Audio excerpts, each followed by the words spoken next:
Good about the cancer our Beau fought from diagnosis to the very end.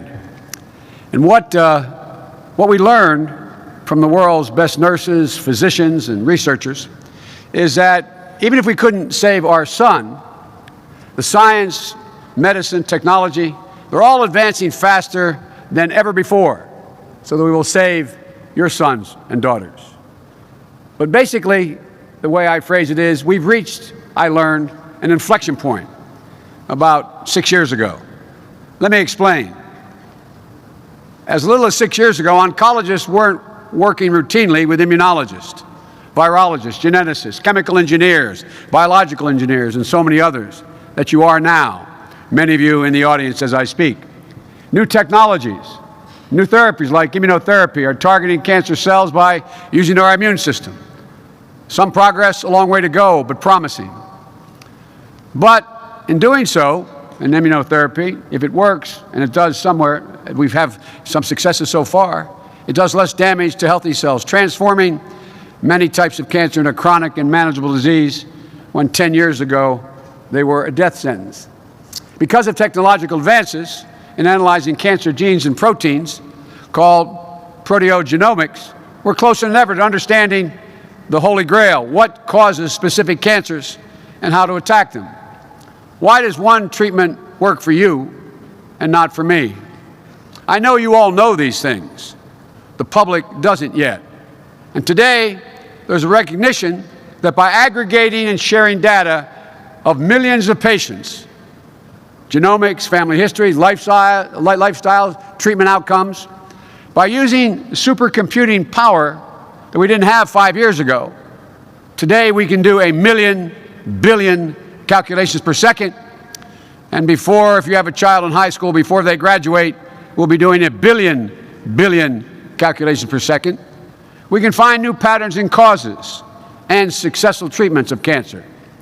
As this conference knows probably than any other group of people that can be assembled in one room, the healthcare industry especially needs accuracy and forecasting, not soon but now. If we could gather data from multiple sources and merge it, allow correlations, a new McKinsey study report says we could guide doctors in diagnosis and treatments and boost productivity by 0.7% every year. The McKinsey report went on to say, and I imagine some from McKinsey is here, with the inclusion of big data analytics, the healthcare industry would generate $300 billion of value per year and lower healthcare costs by 8%.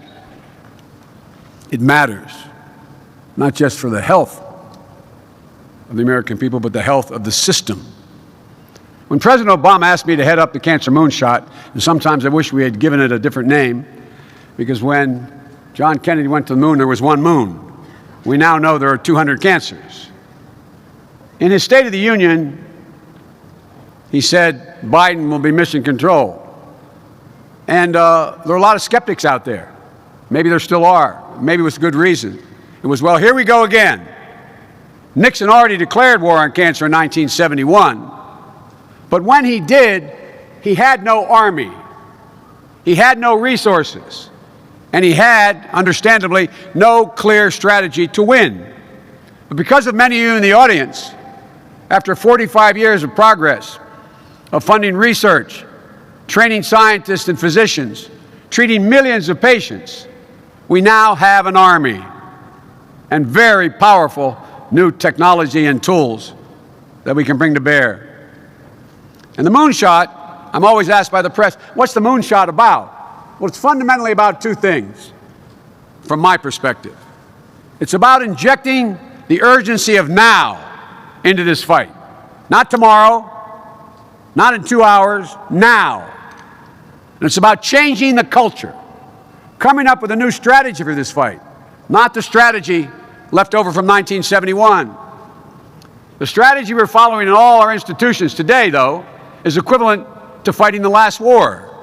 Let me explain.